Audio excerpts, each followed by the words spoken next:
Celui qui prononce cette parole, la ilaha illallah, c'est-à-dire qu'il reconnaît pertinemment avec certitude, sans aucun doute, qu'il n'y a nulle divinité qui mérite d'être adorée en dehors de notre Seigneur l'unique, Jalla fi'ula, eh bien celui qui vit avec cette parole et qui meurt avec cette parole, dakhala al-jannah kama qala alladhi la yantiqu 'anil hawa.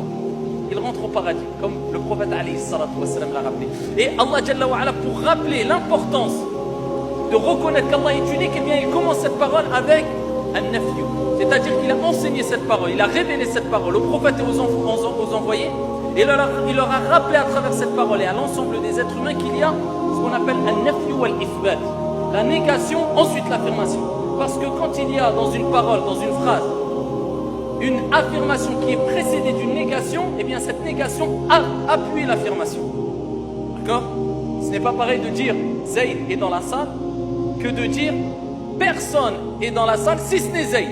Parce que si tu dis Zayd est dans la salle et tu mentionnes que l'affirmation, c'est possible qu'il y a Zayd et Mohammed et Karim, etc.